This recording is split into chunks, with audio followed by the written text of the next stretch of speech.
बिस्मिल्लाहिर्रहमानिर्रहीम। अस्सलाम वालेकुम। आज जो हमारा टॉपिक है वो एंडोक्राइनोलॉजी है, जिसमें हम आज इंसुलिन के बारे में पढ़ेंगे। ठीक है, तो सबसे पहले इंसुलिन की बात करते थे, उसके कॉमन प्रॉपर्टीज़ के बारे में। ठीक है, तो सबसे पहले जो इंसुलिन है उसमें हमारे पास क्या होते हैं, 51 अमाइनो एसिड होती हैं। ठीक है, और उसके पास दो चेन होती है इंसुलिन के पास, एक अल्फ़ा चेन होती है, एक बीटा चेन होती है। ठीक है, अल्फ़ा चेन में हमारे पास 21 अमाइनो एसिड होती है और बीटा, ठीक है, उसमें 30 अमाइनो एसिड है। ठीक है, अच्छा, अब बात करते हैं सबसे पहले इंसुलिन की सिक्रीशन की। देखो, इंसुलिन का मेन काम क्या होता है कि उसने ग्लूकोज लेवल को कम करना है। ठीक है, उसने ग्लूकोज लेवल को कम करना है। ठीक है, तो जब इंसुलिन ग्लूकोज लेवल बॉडी में हाई होगा तो तब ग्लूकोज लेवल हाई होने की वजह से इंसुलिन की क्या होती है, रिलीज़ होता है। अच्छा, हार्मोन के लिए सिक्रीशन ही लफ्ज़ रिलीज़ यूज़ करते हैं। ठीक है, तो इसलिए आपने कहना है रिलीज़। कैसे रिलीज़ होता है, सबसे पहले ही आपको पता होना चाहिए कि इंसुलिन जो होता है वो पेंक्रियाज के बीटा सेल जो होते हैं ना, ठीक है, उससे रिलीज़ होता है। ठीक है, और बीटा सेल से रिलीज़ होता है कब, जब ग्लूकोज लेवल हाई होता है। तो हम इधर इस डायग्राम से हम पढ़ेंगे कि जो ग्लूकोज, ये जो सेल है ना, आप इसको इमेजिन करिए, ये बीटा सेल है। ठीक है, अच्छा, क्या होता है कि जब ग्लूकोज का लेवल बहुत ज़्यादा हाई होता है, अब ग्लूकोज का लेवल हाई होता है ना, तो क्या होता है कि यहाँ पे होते हैं बीटा सेल में ग्लूटोर रिसेप्टर, जो कि इंसुलिन प्रोड्यूस करते हैं, यहाँ पे इसकी तादाद को बढ़ा देता है। अब ग्लूकोज का लेवल ज़्यादा है, ग्लूटोर रिसेप्टर से क्या होगा, ग्लूकोज अंदर आएगा, और ग्लूकोज जब अंदर आ जाएगा तो ज़्यादा ग्लूकोज होगा, तो ज़्यादा जब ग्लूकोज टूटेगा तो ज़्यादा ग्लाइकोलिसिस होगी। अब ज़्यादा ग्लाइकोलिसिस हो रही है तो ज़्यादा एटीपी बनेगी। ठीक है, अब ज़्यादा एटीपी जब बनते हैं तो इसका मतलब एनर्जी उसके पास बहुत ज़्यादा है। ठीक है, अब ज़्यादा एटीपी जब बनते हैं ना, तो ये चैनल नॉर्मली तो ओपन होते हैं, क्योंकि ये हमारे पास क्या होते हैं, एटीपी डिपेंडेंट होते हैं। ठीक है, तो ये हमारे पास नॉर्मली ओपन होते हैं। जैसे ही एटीपी का लेवल हाई हो जाता है तो इन चैनल के पास एटीपी आ जाते हैं और ये चैनल क्लोज होते हैं। मतलब जो पोटाशियम चैनल होते हैं ना, एटीपी पोटाशियम एटीपी चैनल, वो एटीपी के हाई लेवल की वजह से क्या हो जाते हैं, क्लोज हो जाते हैं, उनके पास पावर आ जाती है, वो आपस में कंस्ट्रीट करके क्लोज कर देते हैं चैनल को। जब ये चैनल क्लोज हो जाएंगे ना, तो उसकी वजह से क्या होगा, पोटाशियम चैनल क्लोज है तो पोटाशियम नॉर्मली सेल में ज़्यादा होता है, सेल से बाहर कम होता है, तो चैनल बंद हो गया तो सेल से बाहर पोटाशियम नहीं जा सकेगा। जब पोटाशियम बाहर नहीं जा सकता ना, उसकी वजह से क्या होता है कि ज़्यादा पोटाशियम बाहर नहीं जा सकता, तो इसका मतलब अंदर पोटाशियम एक पॉजिटिव आयन है तो अंदर पोटाशियम ज़्यादा होगा। ठीक है, अब पोटाशियम अंदर ज़्यादा है, इसका मतलब सेल के अंदर पॉजिटिविटी ज़्यादा है। ठीक है, जब सेल के अंदर पॉजिटिविटी ज़्यादा है तो हम उसको क्या कहते हैं, डीपोलराइजेशन। मोर पॉजिटिव आयन क्या करते हैं, डीपोलराइजेशन कर देते हैं। अब जैसी डीपोलराइजेशन होती है ना फिफ्थ स्टेप में, तो क्या होता है, अब डीपोलराइजेशन की वजह से कैल्शियम चैनल ओपन हो जाते हैं, कैल्शियम वोल्टेज गेटेड चैनल, क्योंकि डीपोलराइजेशन हो गई है। ठीक है, तो कैल्शियम क्या करता है, बाहर से अंदर की तरफ सेल में मूव कर देता है। ठीक है, अब जब सेल के अंदर कैल्शियम आ रहा है तो कैल्शियम का लेवल ज़्यादा हो जाता है। ठीक है, कैल्शियम का लेवल हमारे पास ज़्यादा हो जाता है। अब कैल्शियम का लेवल जब ज़्यादा होता है ना, तो यही मेन चीज़ है जो कि इंसुलिन की रिलीज़ करवाती है। कैल्शियम लेवल जब हाई होता है तो उसकी वजह से इंसुलिन रिलीज़ हो जाती है। ठीक है, अब इंसुलिन यहाँ से रिलीज़ हो, ये था इंसुलिन का कैसे रिलीज़ होती है, ये बहुत इंपॉर्टेंट ऐसी क्यूज़ है। अब दूसरी बात कर लेते हैं हम इसके स्टिमुलेटिंग फैक्टर और इसके इनहिबिटिंग फैक्टर, और इसको रेगुलेशन भी हम कह सकते हैं। ठीक है, अच्छा, सबसे पहले हम बात करते हैं कि जब, जैसे सबसे पहले तो हमने बात कर ली, पहले सबसे पहले तो ग्लूकोज लेवल हाई होगा तो ज़्यादा इंसुलिन की प्रोडक्शन होगी। ठीक है, उसके बाद हमारे पास आ जाता है दूसरा फैक्टर के गैस्ट्रोइंटेस्टाइनल जो हार्मोन होते हैं ना, हमारे जो जीआईटी के, उनकी वजह से भी इंसुलिन की सिक्रीशन ज़्यादा होती है। क्या, कौन से हार्मोन, एक होता है कोलसाइटोकाइनिन, एक होता है गैस्ट्रिन हार्मोन। ठीक है, अब ये इंसुलिन को कैसे रिलीज़ कराते हैं कि जब हम फूड खाते हैं तो हमारे फूड के अंदर ग्लूकोज आ जाता है। ठीक है, माउथ ओरल कैविटी में जब ग्लूकोज लेवल हाई होता है, ठीक है, तो ये क्या करते हैं, इनको पता चल जाता है कि हमारी फूड में अब ग्लूकोज ज़्यादा आ रहा है, तो ये एंटीस्पेटरी जो है ना, ये इंक्रीज़ करा देते हैं इंसुलिन को, ताकि ये जो ग्लूकोज ज़्यादा आ रहे हैं इसको किसी ठिकाने लगा दें। ठीक है, अब दूसरा फैक्टर कौन सा होता है, increase free fatty acid and amino acid.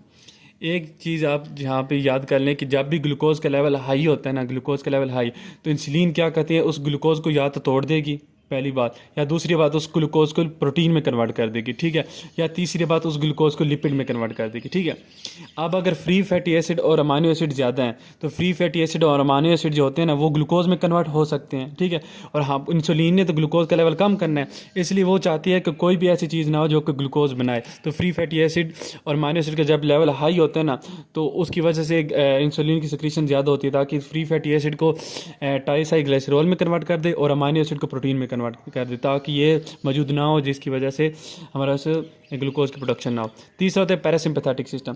Parasympathetic system में मोस्टली जो है ना एसिटाइलकोलिन रिलीज़ होता है, और ये जो एसिटाइलकोलिन होता है ना, ये हमें पता है कि एसिटाइलकोलिन जो है ना, इसका पाथवे अगर आप देखें तो इसका पाथवे होता है PLC वाला, जिसकी वजह से क्या होता है, हमारे जो दो पाथवे थे ना, एक हमारे पास एडिनाइल साइक्लेज था, ठीक है, एक हमारे पास PLC वाला पाथवे था। तो एसिटाइलकोलिन जो होती है ना, PLC वाले पाथवे के जरिए एक्ट करती है, जिसकी वजह से कैल्शियम लेवल बढ़ जाता है, ठीक है। कैल्शियम लेवल जब बढ़ जाता है तो उसकी वजह से हमें पता है कि कैल्शियम लेवल बढ़ गया तो रिलीज़ ज़्यादा होता है, ठीक है। अब हम बात करते हैं चौथे फैक्टर की। वो हमारे पास आ जाता है ग्लूकागोन, ग्रोथ हार्मोन और कोर्टिसोल। ये है हमारे पास कोर्टिसोल। अब देखो कोर्टिसोल, ये तीनों हार्मोन क्या करते हैं, इंसुलिन की सिक्रीशन कैसे ज़्यादा करते हैं, क्योंकि इन तीन हार्मोन का मेन काम क्या होता है कि ये ग्लूकोज का लेवल बढ़ा देते हैं। जब ग्लूकोज का लेवल ये तीनों हार्मोन बढ़ाएंगे तो उसकी वजह से ग्लूकोज को सेंस करेंगे बीटा सेल, और उसकी वजह से क्या होता है, इंसुलिन का रिलीज ज़्यादा होता है, एंटीसिपेटरी, ठीक है। अब हम कहते हैं कुछ होते हैं जो इसके रिलीज को कम करते हैं, उन्हें हम क्या कहते हैं, इनहिबिटिंग फैक्टर। अब फास्टिंग, अब कोई बंदा भूख है, ठीक है, उसके अंदर या फिर ग्लूकोज लेवल उसके अंदर कम हो गया, जब उसे भूख है उसका सारा ग्लूकोज इस्तेमाल हो गया, तो उसकी वजह से इंसुलिन क्या हो जाएगा, उसका रिलीज कम कर देती है फास्टिंग। क्यों?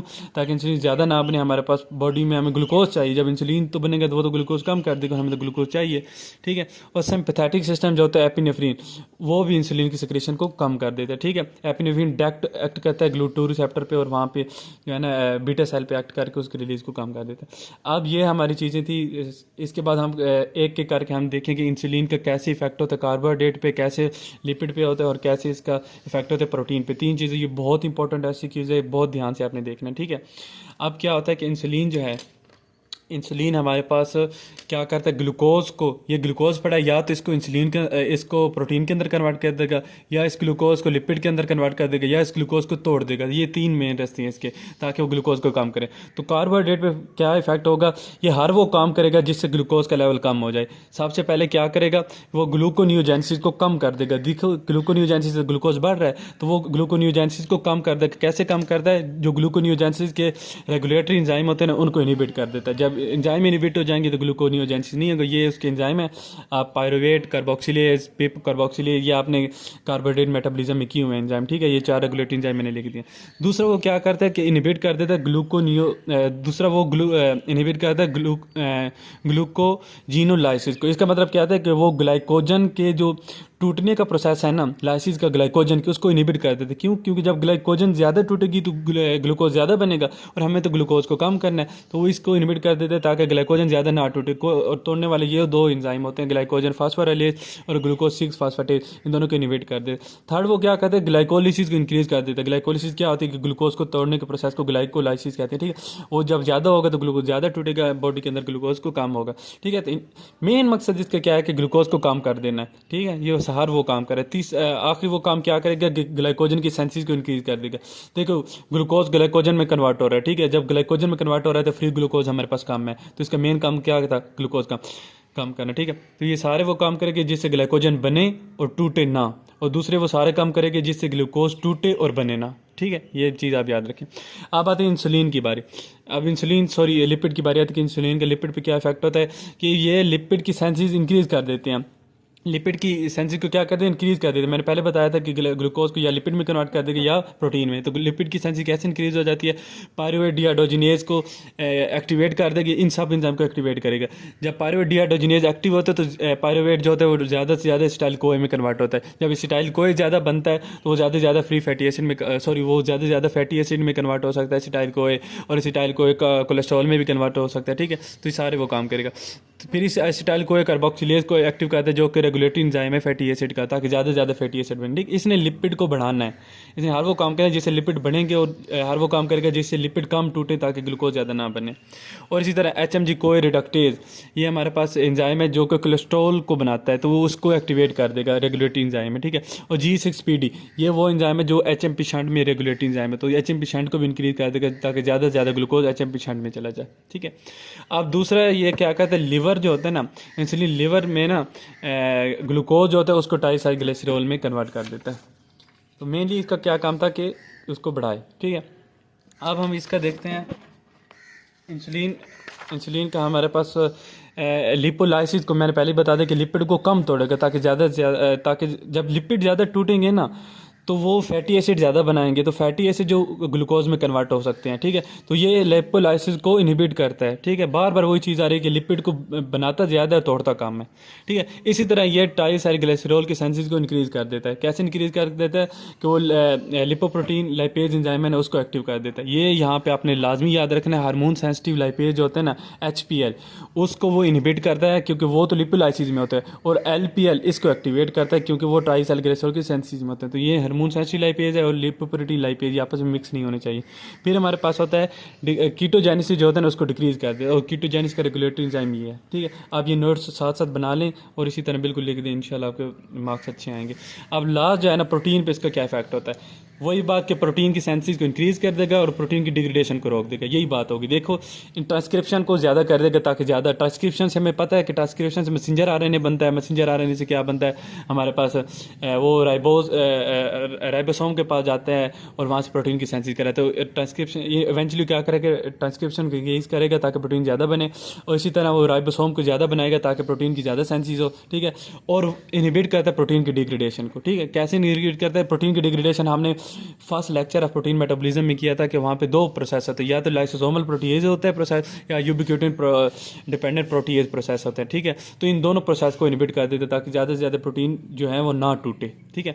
और इसी तरह ये जो इंक्रीज़ करता है ग्रोथ रेट को, कैसे इंक्रीज़ करता है, हमारे पास प्रोटीन जब ज़्यादा बनेगी तो ग्रोथ रेट ज़्यादा हो जाएगा। अब हम जो है ना लास्ट टॉपिक वो हम बात कर देते हैं, इंसुलिन को मुकम्मल हमने करना था, तो ये है इसके लिए। अब ये हमारे पास लास्ट है कि इसका मैकेनिज़्म ऑफ एक्शन कैसे होता है, ठीक है। मैकेनिज़्म ऑफ एक्शन जो है ना नेक्स्ट वीडियो में हम करते हैं।